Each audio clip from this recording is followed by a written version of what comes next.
apparently Linda deleted the link. Did we send it to her again? Oh, there she is. I see her. She's always so cozy. Oh, finally. She's on. She's a minute late. That doesn't count. You got it, Linda. Linda, you trying to delete my link? I see how it is. We go out to dinner and we're friends, and now you're deleting my links. Huh. No, I did it by accident. Of course you did. Being in my butt. By accident? Yes, I did by accident. If I delete the link, we won't have to look at the workshop. No, that's not why I did it. I did it by accident. I know. You're always on board. You always come see me. I do. All right. We're going to do moving and learning. We did the end part already, right? We did the actual movements. We did that last time. So we're going to do half this one, and then we're going to do half consequences and punishments. And then next time we're going to do the full bottles, blankies, and binkies, or however the B's go. I don't know how I said it in that workshop, but right in that part. So, right, we always talk about, I always say 98% of the time, a challenging behavior is a lack of skill or an unmet need. So a lot of skills and needs come in this moving department. How do I move appropriately, right? How do I, right, I always have my fidget. Like, how do I have it and use it and it not be distracting and not be like, oh. And you're like, woohoo, Meg, over here. Remember, we're doing a workshop. Hi, focus on me. So how do kids use moving to enhance their learning but not get distracted, right? There's a fine line between that. That could be really tricky with some kids. I do have the temperament it's tricky for because I'm easily distracted and I need to move, right? Some people put me on, I did mindfulness today. Well, I am there to give the training hours. I am not there to lead the mindfulness because that would be a disaster. Can you even imagine what that would look like? So my friend Don, he led it. And I realized that I was like,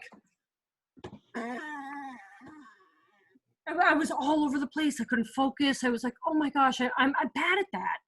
And it is definitely my lack of skill. And I have to figure out, right, how to do it better. But I had some people turn off their cameras and they were like, I just couldn't do it today. So I turned off the camera and then I just did the stuff I had to do. I was like, you kind of missed the mindfulness piece. But it's just like, right, we're not supposed to judge each other. It's just like yoga.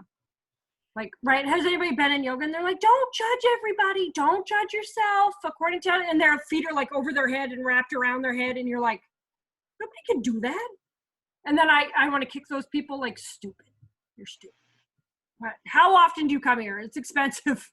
When I go to yoga, it's like $15 a class. It's like a whole hour of work. Yikes.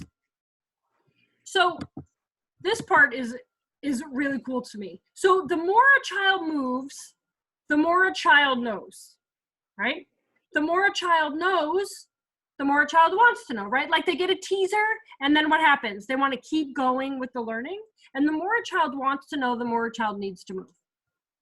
See, it just goes around in a circle. Like I need to move and I need to move to learn.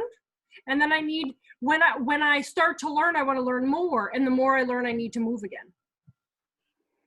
Right? And you see it with little kids.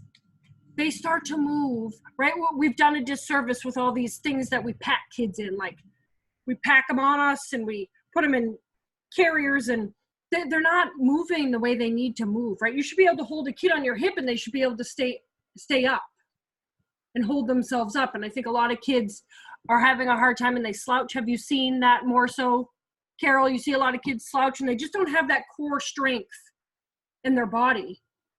Yeah. And that's why I'm against crisscross applesauce and staying completely still, because your body can't be still and learn at the same time, right? And again, I didn't make that up. There's how many books? I don't know, 4 gabillion books on moving and learning connected in the brain.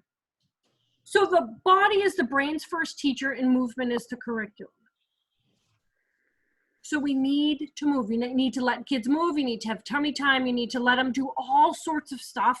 You can't pack them in a thing all the time. Movement builds sensory perception and critical pathways in the brain. So if that's what an OT does. So there's some kids, have you met kids that are like born in the wrong skin and they can't wear any tags and they just want to like rip their seams out of their socks and they just can't, they're not comfortable in clothes or their own.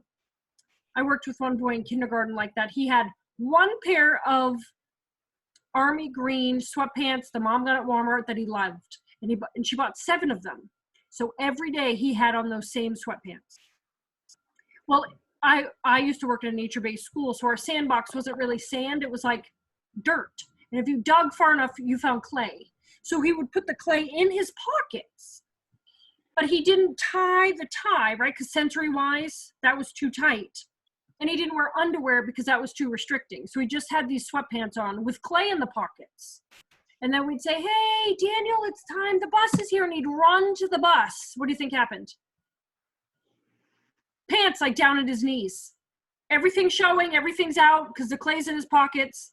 We were like, and all day long we were pulling up his pants. Like, but your front and your back can't show. You gotta pull them up. But movement does build that sensory perception. And when the brain and the body aren't connecting in that movement or that sensory piece, that's where an OT comes in. They can figure out how to connect that piece. Through physical and sensory experiences, a child in his or her first 5 years of life sets down 90% of his or her neural pathways. So, right, to remember stuff and to do stuff, you need to have grooves in your brain. That's what a neural pathway is. It's a groove in your brain. And at 5, by the time you're 5, you've set up 90% of those.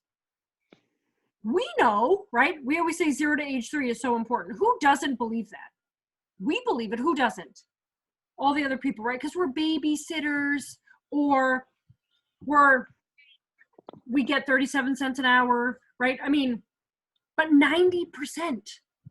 So most of the kids in your school are 5 and under, right, Carol? Yeah, 5 and under, maybe 6 and under, depending on when their birthday is. But most of them are 5 and under. Yeah. So you're responsible for 90% of those grooves in their brain. And these will shape everything from passions to reflections, from outlooks to reactions, right?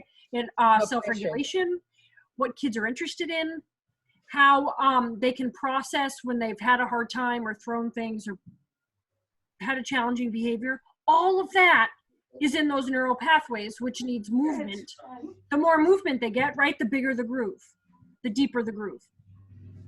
So again, this is the same thing. The more a child moves, the more he or she stimulates the brain, and the more, whoa, time out.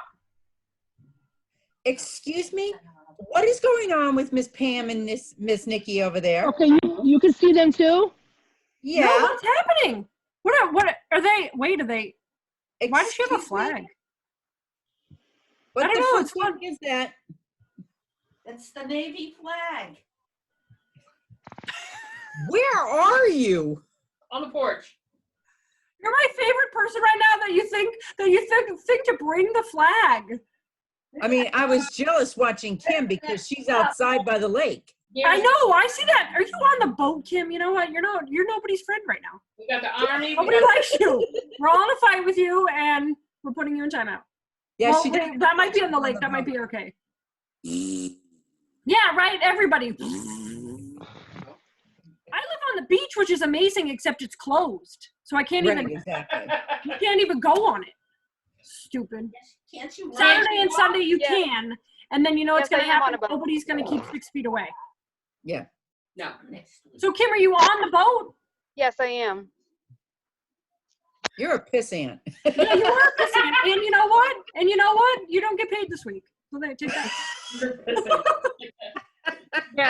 She probably needs to be paid because she's on a boat. So she bought a boat. She's on the boat? Yes. Yeah. Yes, Oh, I look thought at she was her. sitting on the deck. No, No, she's on the boat. she's on a boat. You need a flag on your boat? Yes, I do. I also need alcohol, Pam. Yeah, Pam has a flag for you if you want to wave it when you're over there. Pam will be there Thursday with her flag. Kim, come across the lake and get me. Who it'll be me and one other window, and it'll be all of you on Kim's boat. Like, we decided to have the workshop on the boat. I always think to do my workshops when it's been really nice out a couple times, and I think I'm gonna go outside and do the workshop, and I think I'm too distractible that I might like Walk off. or like start to talk to people or wave at people, or I don't know. I'm afraid what I might do. All right, Kara, we good for time in? Yep. I'm glad we timed out that, by the way. Between the flag and the boat, that was pretty funny. So the more a child moves, the more he or she stimulates the brain, and the more she stimulates the brain, the more is required to get more stimulation, right? It's that cycle again. So kids move, they want to learn. The more they learn, they want to move. So how has movement changed? We used to move a lot. Mm-hmm. I remember being outside a lot when I was a kid. Mm-hmm. So how has it changed? It's inside now instead of outside. We have, I'm not saying teachers as a whole, but I've been in a lot of classroom where teachers are a lot more wussy about going outside. I don't know if that's not a technical term by any means, but they just don't want to go out. Oh, it's raining outside. Yeah, you don't melt. You're not the Wicked Witch of the West. Beep, beep, outside, go. But what do we do inside, right? We have, right, number 3, technology. We're staying inside playing technology instead of going outside and doing something else. My son doesn't even get a lot of technology, and he would probably stay outside more often. He would probably stay inside and play video games. And I'm like, dude, you're an adventure boy. We need to go out and skateboard and go for a walk. And he's like, okay, Mom, and he's happy doing that. But he would be just as happy staying inside. Playground's level of safety, not your playground. Your playground has a pretty good level of safety and risk. But there are some that are just like, right, the toddlers get on a slide and the slide's like this long, so their feet are almost at the bottom by the time they slide down. I'm like, I don't know why anybody would go on that. I don't know why they would do that. Yeah, that's not fun. No, it's just like, imagine we got on a ride at an amusement park and you were like, it's over? Okay. But we have now been, there's not monkey bars anywhere. There's not, or that you can go on. There's not those merry-go-round things that you used to get on when you were little. Mm-hmm. There's not anything high. There's not any, the climbing walls are like ridiculous. You have to sign your life away to even get on the climbing wall. There's a high level of safety and a low level of challenge. Right? I remember going to a school and hanging upside down. And remember the one with the hurricane? Hanging upside down, and they just couldn't, the woman just couldn't even understand why that was a thing. And I was like, oh, all the kids are doing it when you go inside. They thought it was amazing. Toys today leave little room for discovery. Right there, an iPad, there's little room for discovery. There's not, I mean, you play a game, I guess, but not in the grand scheme of things is there room for discovery. So I remember, did I share the story at Bev's school with the snails? So I went to Bev Boss's school in California. She has since passed away, unfortunately, which is really sad. And this little boy, Spencer, goes, hey, Meg, you want to go find some snails? And I was like, I don't understand what you mean. Because I'm from the beach, right? So I think they're periwinkles. And we're not on the beach. We're in the middle of Roseville, California. And I don't understand. And he goes, no, there's snails outside on the plants. Right? There's wood snails. I didn't even know that was a thing. They don't live in the woods. And I was like, okay. So we went out, we found 67 snails. And we come in with this bucket full of snails, and Bev goes, oh, perfect, the snail circus. What? She goes up to the cubbies, and she pulls this big board down, and it had a snail circus on it. So if you have snails crawl over copper, they're butt bubbles, like they have air butt bubbles, and it like juices up. It's kind of great. And then she had little like Matchbox cars with elastics that you put on the snail's shell, and he would pull the cars. It was a whole snail circus, and I thought, yep, That's not an instant gratification toy. My job was to make sure the snails didn't commit suicide. I was like, oh, no. Oh, for like the 3 hours in the morning and the 3 hours in the afternoon, I had to save all the snails. That's what I did. I couldn't move from that table. And the kids would be like, oh, the snail's gonna die. I'm like, oh, talk about panicked. Trying to make the kids go home and cry because their snail died. But we don't let kids just discover things. We don't give them loose parts to figure out. I used to bring stuff all the time from the beach and just put it on the table, and the kids are like, what is that? I don't know. But I bet you could find something to do with it. I don't necessarily, when I get loose parts or stuff from a thrift store, do I know what it's going to be used for. I just put it in a bowl or in a wooden bowl or a basket, and I just put it on the shelf. And the kids get to what? Figure it out with movement and, right, lots of fidgeting and taping and gluing. If you do loose parts, you need lots of tape and glue. Because that's mostly what it's going to be. Have you ever seen a kid wrap a present? It's like, shh, with the tape. And there's no real paper. And you're like, I can't get in. Because you taped all the paper. I do not. Movement has changed that maybe we used to take away recess too. Did we used to do that when we were little? I never got recess taken away, so I don't know. Yeah, probably standing on the wall was a thing. I had the nuns, so I was I also had the nuns. straight and narrow. Yeah. I did too. I worked with a Linda nun. knows, because Linda had the nuns I had. Ugh. So we're not taking away recess, and we're not taking away physical education, although that's happening now, right? To get more time to this push down curriculum and to learn more things at an earlier age, we have to take away things like art and PE and music, and which fuels the spirit, right? So we don't want to take that stuff away. There's less walking and bike riding and more shuttling. There's less free play and more structured inside classes. Not everything should be teacher directed. Kids just have to move and play by themselves and directed, right? We talked about that before. Self-directed, self-selected, and self-directed. And watch for that push-down curriculum, because that's how movement has changed. Push-down curriculum means what? Sit still and pay attention to me right now. Do it. I am. Thank you, Carol. Thank you. Right? You were doing a very good job. How does your engine run? Anybody know about the alert program? Sorry, I can't sit still. Oh, I can't eat. I'm not even connected now to the computer because I don't have my headphones on. But I really want to like get up and run around.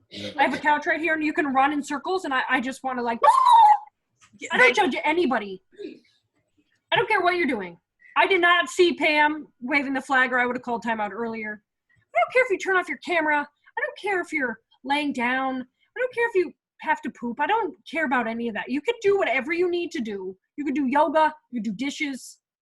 Some people, right, I know that if you move to learn, some people have to move through Zoom workshops.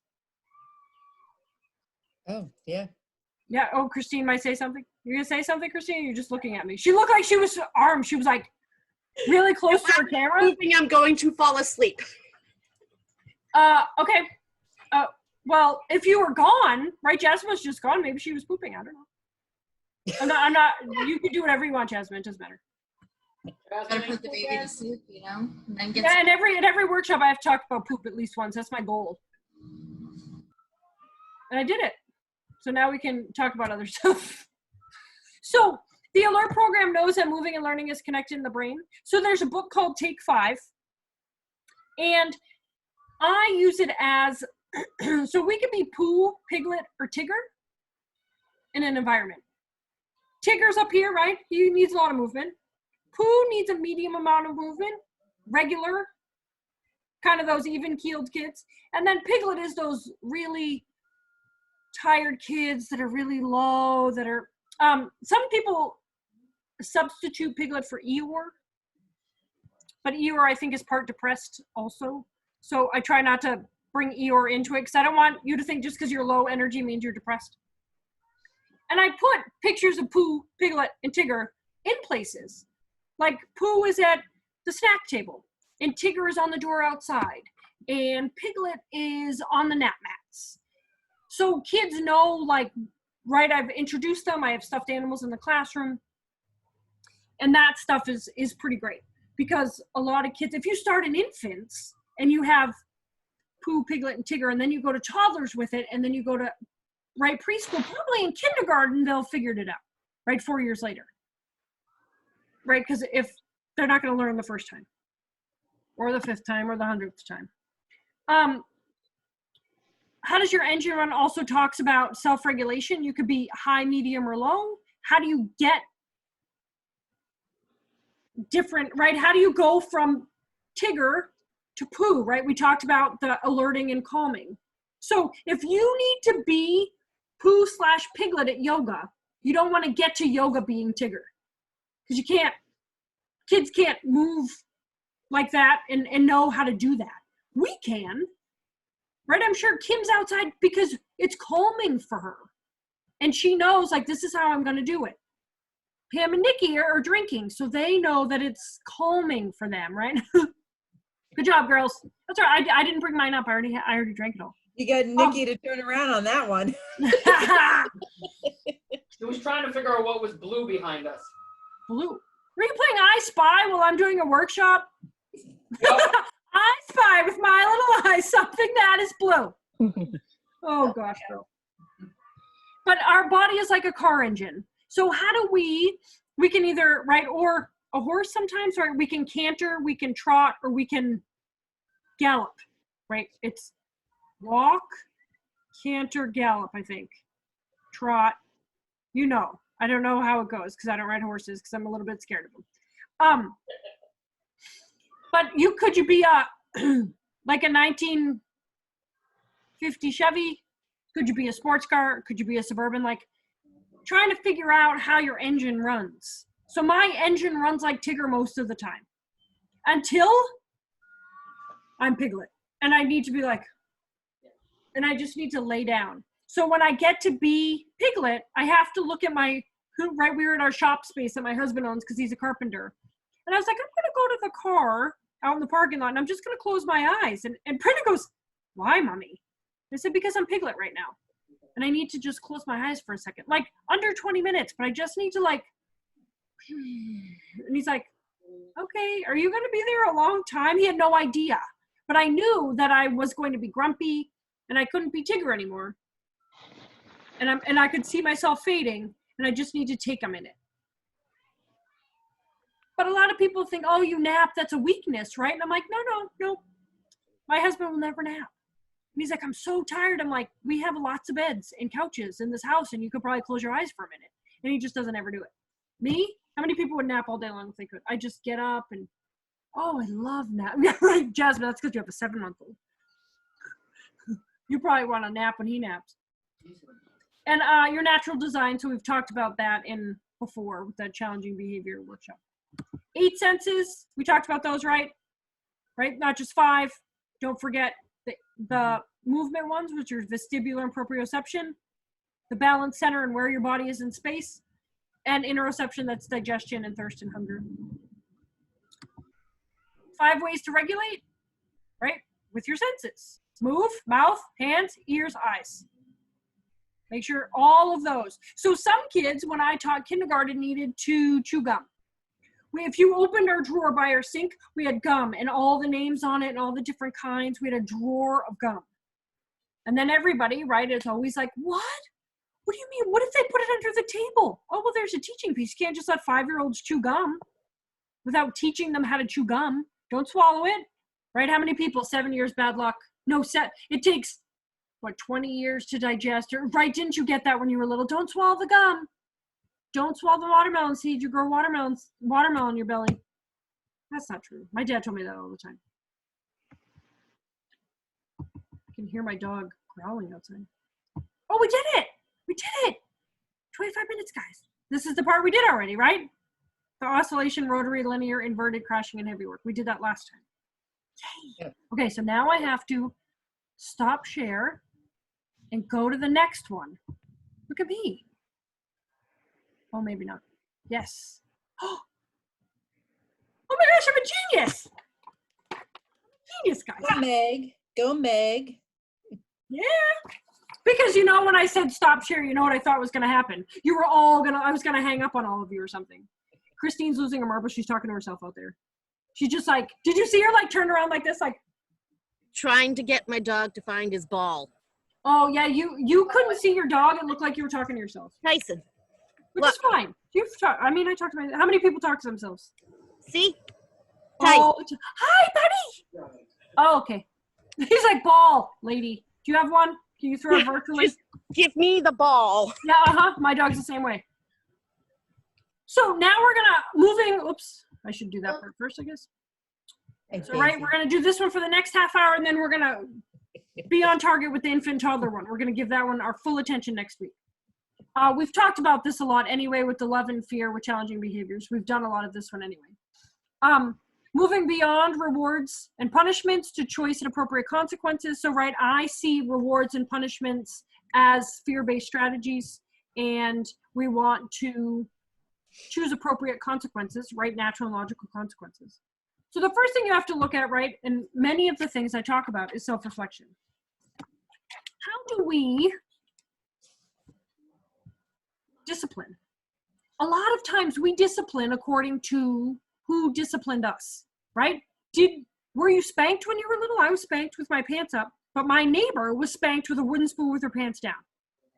Every time she got in trouble, I was like, I gotta go home. I would just plead diarrhea, and I couldn't be there for that. It was like, it hurt my heart. Anybody, it like makes my stomach queasy. I used to get the belt. Yes, right? Yeah, I used to get the belt too. Right, and then you probably knew pretty early on, I'm not gonna do that with kids. Well, first of all, you can't as a teacher, but as a parent, you don't want to necessarily, we call them ghosts of the nursery. So when you were at wit's end and you have no idea what to do, you turn to what was done to you. Because we think, well, I turned out okay. How many people, I have dads say that a lot. Well, he's just like me when I was little. Look at me, I turned out okay. And then you're like, They do. They don't do. say it out loud, right? Because you're like, well, not really. You can't say that, right? I rarely have moms say that. I have a lot of dads say that. Mhm. Do you care how more dads? They turned out okay. They're just like me. And I turned out fine. And you're like, no. And you can't say anything, right? Because you have to be professional. You can't be like, well, you should probably ask your wife. Because I don't know if that's the case with you. So do you take items or experiences away when misbehavior is seen? So I see that a lot with parents. They put all their effort into thinking about, what am I going to take away from this kid that is going to break them? So they learn their lesson and have good behavior. That's the wrong thing to put your effort into. It's teach a skill, meet a need. Because some kids, you put it on the fridge or you hide it. First of all, they might find it, right? They are way more clever than you ever thought you were. Or they look at their stuffy, their favorite stuffy in the whole world, and they do this. Dead to me. Like, it doesn't matter to them anymore. They don't care. They don't care. And then you want them to care so bad, and you're like, okay, so it can't be that one. So I'm going to have to pick something else. And then if it works for one day, then you're psyched, and then what happens? It doesn't work for 2 days. And then now you're putting all your effort in again to, what am I going to take away or give to this kid so it makes a difference? We're lucky if it works for 10 seconds. You're what? We're lucky if it works for 10 seconds. Yeah.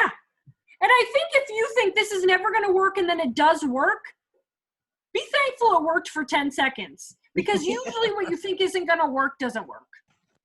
I'm going to take away this, and I bet, right, how many parents, it's always the iPad and the phone, depending on how old the kid is.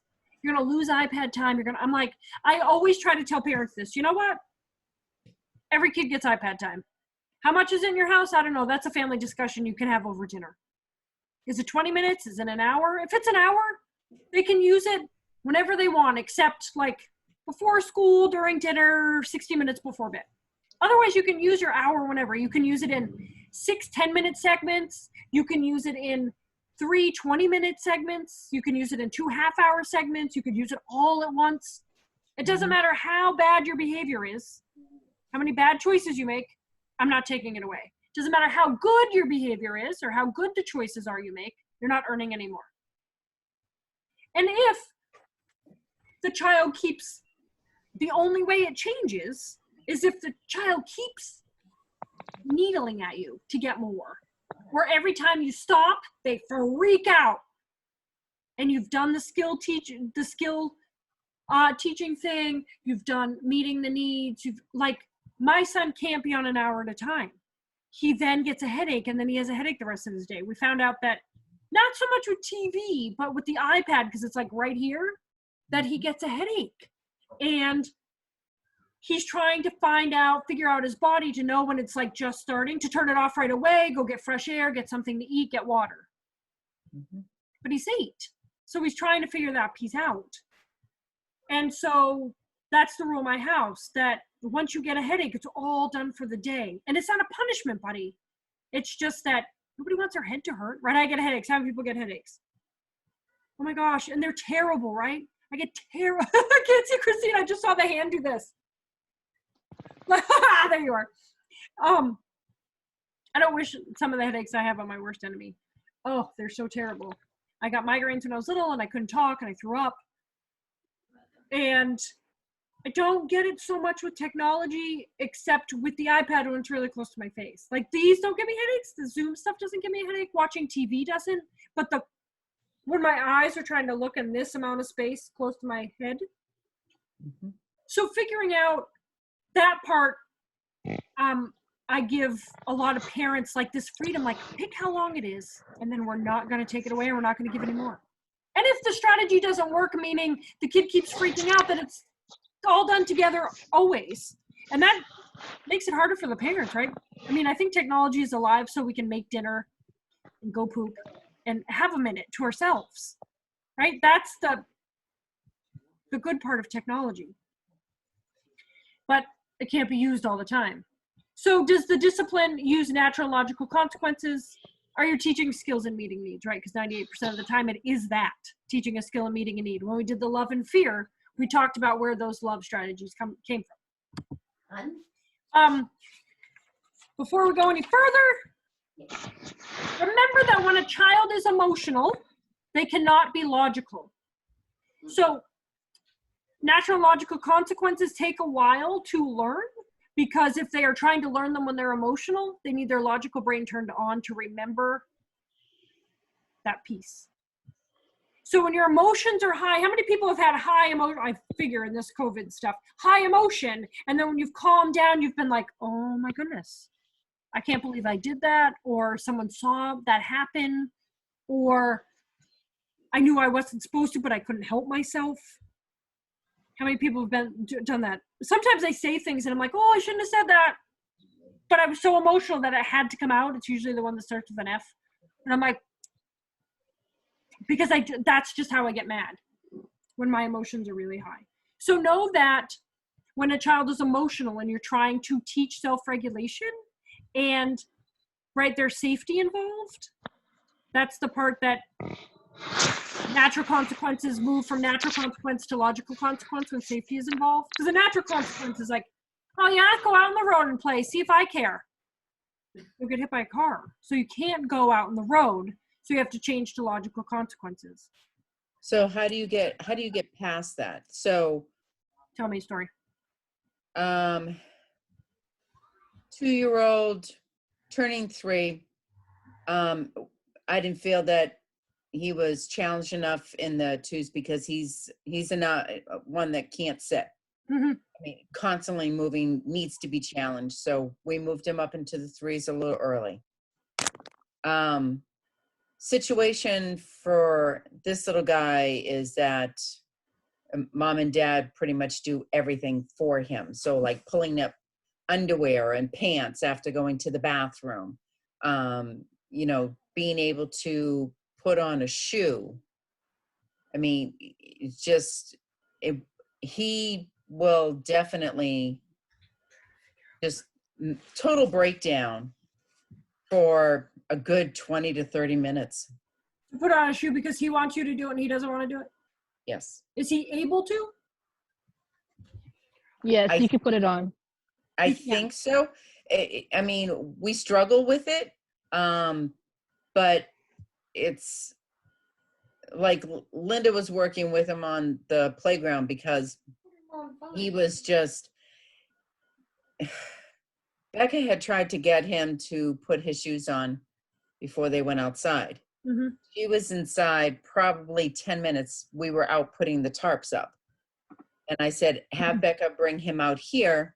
So in this way, he can see that he's missing out on playing around because he Yeah. has no shoes on. Yeah, right. So, such You a could have the temperament that he doesn't care. bingo. Yeah. I mean, basically crawling around, ran around in his socks. And then So when you bring him out, you say you can only go and play with your shoes on. So then unfortunately you have to like sit him in a chair and put his shoes right next to him. When you put your shoes I on, you did can try go play that. and someone has to be there. So every time he goes to get up, he'd be like, oh, you can't go till your shoes are on. Then Every time. then he throws them at you. Yeah, Then you I tried get back and you today. say, oh, they have to go on your feet if you want to play. It's partly because his parents do everything for him. yeah. But no, Yeah, but like you're here. saying, And at home that worked for him. it's So not one of the him. things that I did was I actually, because he doesn't like it when I get mad at him. So Right. I picked him up. He was literally right in my face. And I said, all done. Put your shoes on so you can play. Now go listen. And you put him down, he went? No, he didn't listen. No. Linda brought another child over and said, show him how to put his shoes on. Mhm. Because kids tend to learn from each other. Yeah, right. I don't know how well that went though. It didn't go well at all because he didn't care. So the thing is when they don't care, we can't care more than he cares. So if he's willing to sit down and not put his shoes on, he's trying to wait you out. Yeah. He's going to try to sneak off the chair. And we just have to, someone has to kind of be there because it's Okay. a teach a skill thing. And then we have to let the parents know that we're practicing on having him put his shoes on. We know he can, he chooses not to. But to go Okay. outside and play, he has to have shoes on. That has to be a rule outside, right? I mean, Oh yeah. yeah. So someone has to, I don't know, and it's probably going to get tiring. So if Linda's in charge for 10 minutes, then she's going to tag out Yep. over and over and over again. But he can't play till the shoes are on, but you can't stay inside either, right? Because then you lose a teacher. Well, that's just it. And I want him to see what he's missing. It's like everybody's out here But we running can't make him around care. I mean, I mean, at some point he will, because he'll realize like, oh, they mean business. okay. And you just, So in other words, you it's just kind gotta of like stay being there. a super nanny. You just pick him up, put him down. Nope, shoes on. Pick Yep. up, put him down. Right, and you could just say, don't, not till your shoes are on, buddy, and put him down. Like, I mean, you don't have to be mad at him because right, the more mad you get, Right. the more mad you get, right? I mean, Yes. it's just like, so when you go out there, think he's probably going to sit there and I'm going to have to move him 100 times. And if you only have to move him 10, then you're like, oh, I won 90. Okay. So I've done that before. And usually I'm the one that stays with kids because I'm there to help the kid usually that's in the chair. Okay. I mean, but he could sit on a picnic table, right? Say your shoes are right here. And you could say, you could ask for my help if you're having a hard time putting them on, right? I mean, you could give them, you could put them on yourself or you can ask for my help. I'll be right here. Well, his biggest phrase is, I can't do it. I can't do it. So it could be possible, but you said he can. Kids want to do it on their own and then they can't, like their skills don't meet their independence. Right. But if he can do it, or he can at least show you he tried. Okay. And then you have to, I don't want to say beat him out, but you have to last longer than he does. More times than he does. Just because he's waiting for you to crack. At home, his parents crack first, I'm sure. Oh, yeah. Yeah, right? Yeah, they don't have any patience with him. Right. So they That's crack because first, he's so a- he thinks, oh, who am I going to get that's going to crack? Yeah, he's the spitting image of dad. And Dad turned out just fine, did he? Yeah. Yes. I mean, he's a really nice guy and everything, and he's frustrated, and he wants his son to Did he put his just. shoes on? Yeah. Yeah. See, and then part of your brain has to be when you're like, oh my gosh, just put your shoes on. Just know that he'll eventually do it. And he's not going to be 2 almost through the rest of his life. Okay. At some point, he's going to be 5 and want to play and put his shoes on. Yep. But the more we show that we are mad about it, and the more we back down, the more power he gets. And he can't have all the power. Neither can we. But you got to share it. Okay. And the rule on the playground, which you don't make, you can't be on the playground without shoes on. Right? That's like a above you thing. It's like state licensing, isn't it? Yeah. Yeah. So it's not Like even a your bark rule. mulch. Right, right. But if you take your shoes off and show him you can put your shoes on, ask him if he can put his shoes on. Will he do it? I don't know. You could try it.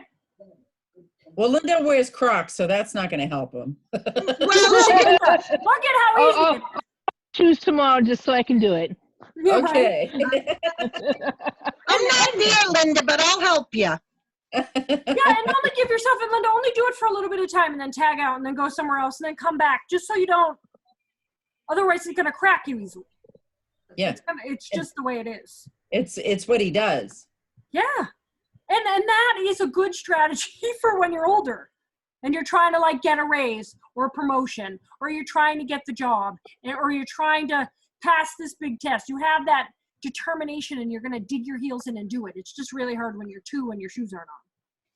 I mean, Becca's pretty much got the patience of a saint, and even her, she's like. Right. And what you have to do is say, okay, you can make him carry his shoes out. It might not be a fight you want to fight because he will drop them. I'm carrying your shoes out. You need to go on the picnic table. I'm going to put them right next to you. When they're on, you can go play. And this is where you wouldn't ignore the behavior, but you would pay less attention to it. He's going to try all these tricks. And you can't get mad, and you got to have a nice, even keeled tone and just say, yep, when your shoes are on, you can go play. Do you carry him outside? Yep. Yeah. Maybe if he put his feet down with socks on and felt that the bark mulch is hard, that he does need shoes on. He dances on the bark mulch. Yeah. Oh, nice. He dances on the bark mulch. Oh, I'm sorry. You don't give a crap. He ran from the picnic table over to the rainbow climber and started climbing up and could have cared less. And it's sort of like when you're at a park with your mom, you can climb up the slide, you can have your shoes off, you don't have to wear a shirt, because there are different rules in different environments with different people. And in this environment, right, I used to tell kindergarten kids, like, that's not even my rule. I have to follow that rule. I have to make you follow the rule, but I didn't make the rule. Is it dumb? Yes. Do I have to follow it? Yes. And kids were like, oh, okay. I also had older kids, right? I had 4.5 to 6-year-olds. But when it wasn't my rule and I like validated that it was a dumb rule, they were like, okay. I mean, he doesn't, and we could say all that, you're going to hurt your feet, you're going to get splinters. He doesn't care. No. No, not even a little bit, right? Right. Right. So I would take him out and switch off. So once it's Linda's turn, Linda know who's going to come next. And everybody's just going to hang out on the picnic table. And you don't have to like right next to him so he knows you're there with him. Just there. And when he gets up, oh, you need to have your shoes on. Remember, those are the rules. And it can be said just like that, right? There's no nonsense, but I'm not mad about it. Because the mad will make him know that he's cracking you. So no shoes, no play. Yeah. You don't have your shoes on, but you can't play. Right? Because what if the state came in and you were like, you know what, just go and run. And the state came in and he didn't have shoes on. You could get in big trouble for that, kiddo. Yeah. Yeah. And then you were like, oh, I mean, is the state going to come? Probably not. Could they? Sure. Or could a parent see that the kid didn't have shoes on and oh my gosh. All the things that could come from that. Do I think he'll really get hurt without shoes? No, but that's the rule, so we don't make it. All right, time and patience are our greatest tools.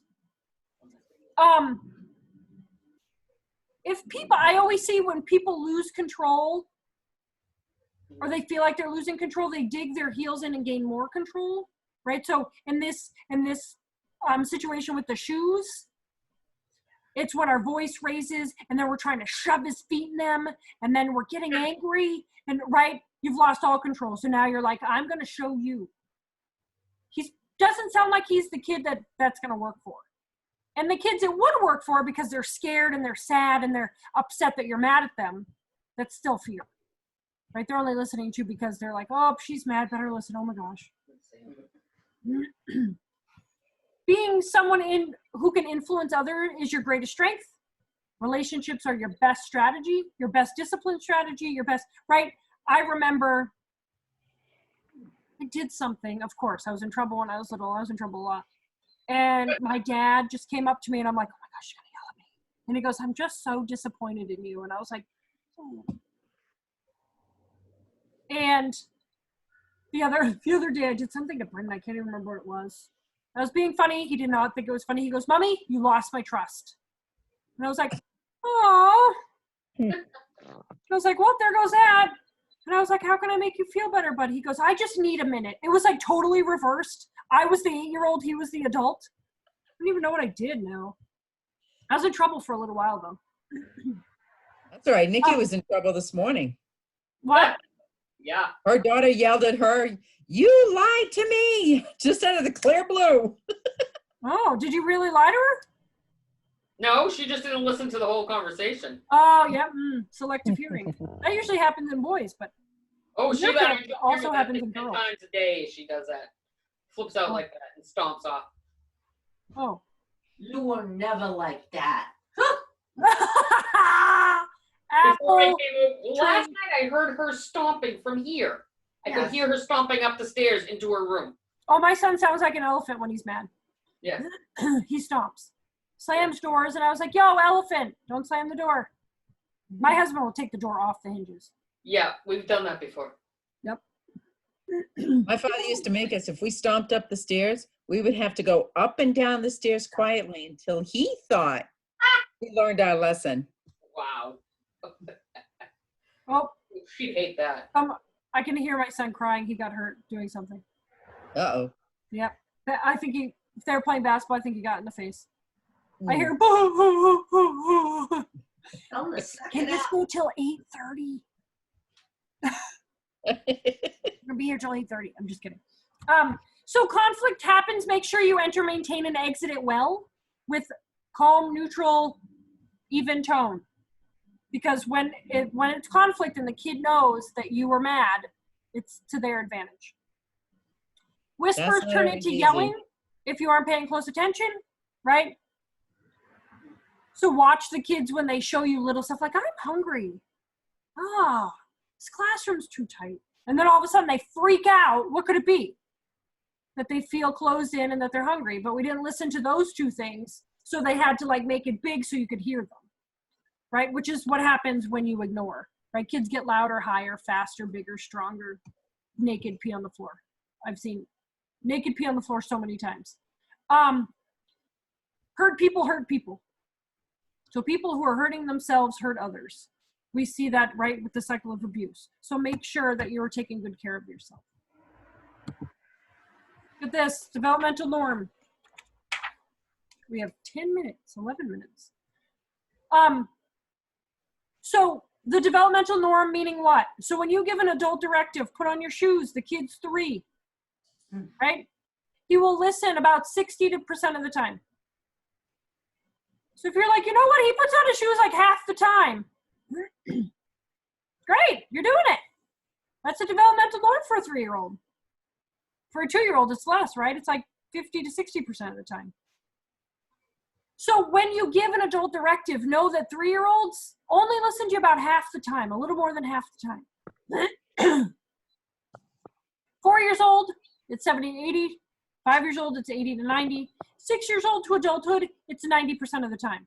You never want someone to follow through on what you say 100% of the time. It's not safe, right? That's where the abuses come in. I don't want to do that, but I have to because I'm scared of you or something bad will happen to me. And you don't have a voice to say, hey, I don't want to do that. I don't want to go there. I don't want to, can I have different work, right? I taught a college course once and I was doing, what was my assignment? I can't remember. And someone's like, can I do an IEP thing instead because my son's going through it and I think this, I'm like, yes. Right? It would be awful if I was like, nope, that's not the assignment. Do the assignment. She wouldn't get as much out of it. And she was an adult, right? She had kids and everything. And so we want to follow through. We want kids to follow through at most 90% of the time. Do you know kids that do everything you say and they're beautiful and magnificent? We always want to clone them. It's dangerous. We don't want kids to follow through 100% of the time. So make sure you know developmental norms, because a lot of times we discipline kids unnecessarily. Because you're like, they're in their developmental norm. There's no need for discipline. There's need for teaching a skill and meeting a need. There doesn't need to be consequences. I wonder what happened. He's still crying. Oh boy. Hope we're not going to the hospital when I get down there. Should I find out? That's what I hear. Vicky's. What? I hope he has all his teeth. Oh boy. 12 guiding principles. So this is from Alfie Kohn. We've talked about him before on conditional parenting. We'll probably end on this, I would think. So be reflective. We talked about that, right? With the love versus fear. That's the first thing you have to do. To have a love, to show love-based strategies and have discipline in love, we need to be reflective. How do I influence others? Am I too much for others? What others am I too much for? How do I tone it down? That is still something I'm working on. I'm not awesome at it. How do I talk so people hear me? What language do I use? What do I need? What does my body language need to look like? How do I soften my edges for people more so than other people? So we have to be reflective. It's silly to think that we could be in work with kids and not be reflective. I've seen it many times, but you have to know that there has to be adjustment for you, especially with a 2 and 3-year-old, especially with a 5-year-old. They come out of egocentrism at 6. So before 6, who's the center of their universe? They are for 6 years. So we have to be reflective of ourselves. The best thing I think you can say is when a kid is like really mad, oh, like someone cuts you. Do you remember no cuts, no butts, no coconuts? No. Did we say that when you were little?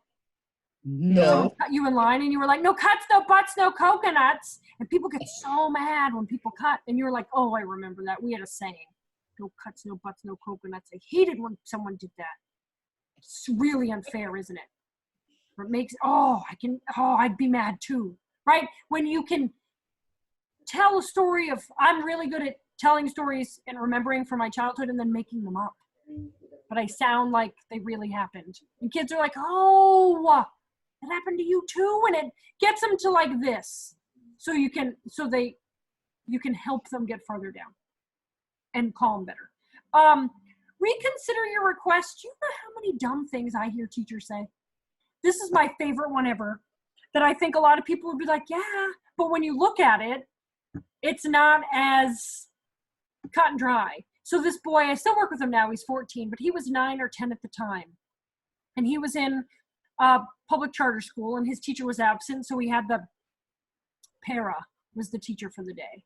And the para just, right, she told everybody to do all their stuff and got everything out for the kids. And then it was time to clean up and she just stood there and pointed, said, you get that, you clean that. And he goes, why?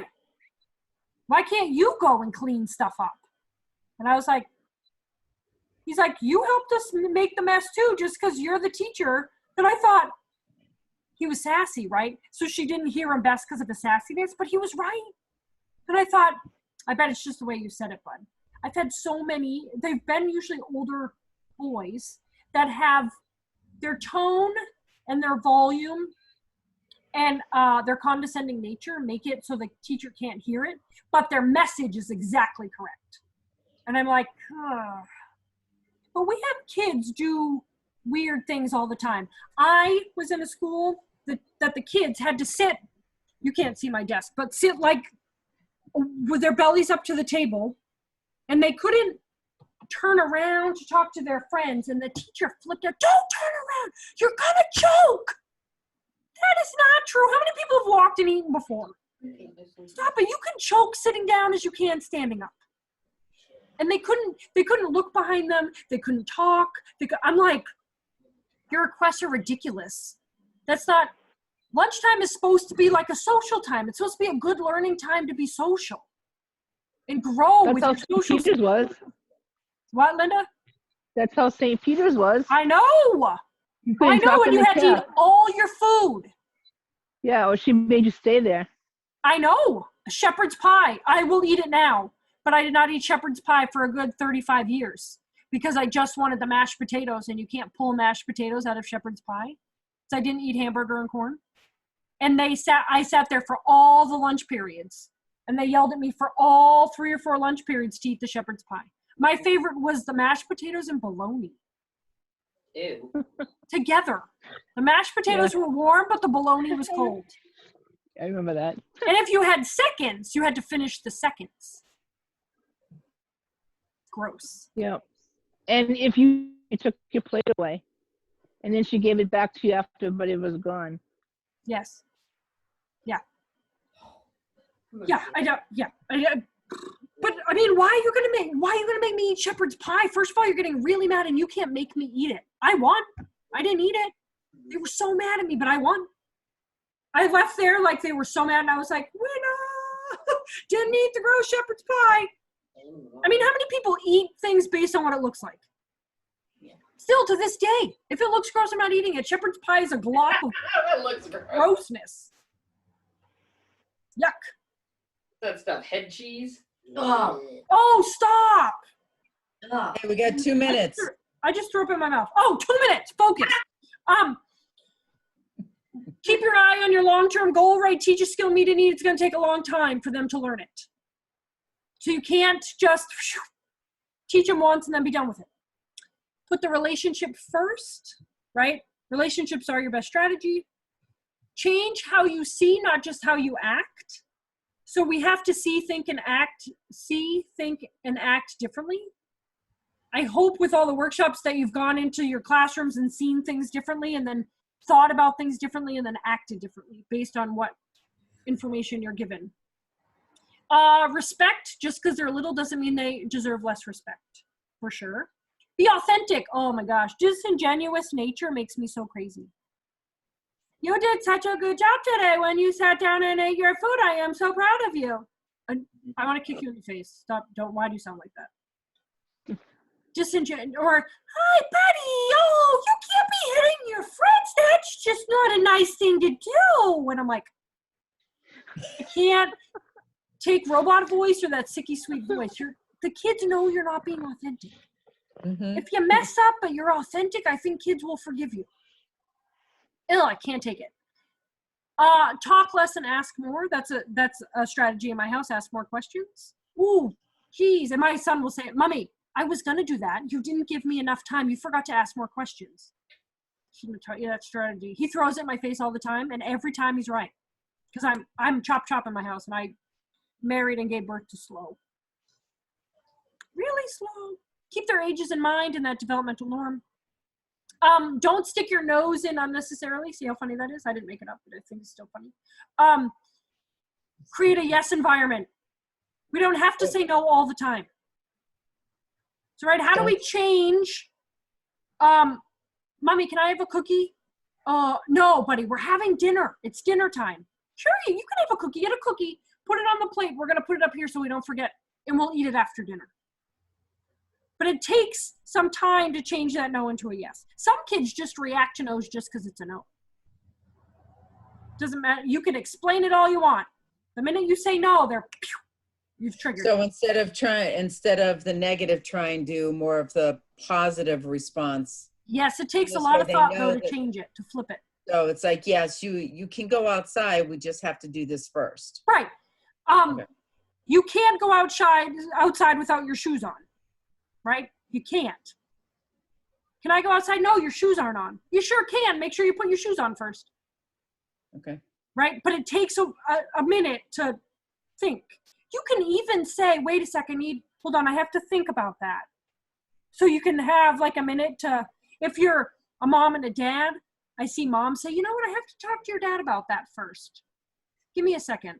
Because then you can process out loud with somebody else. Sometimes you have to process with yourself, but you feel rushed because the kid's like, well, you're like, I just need a minute.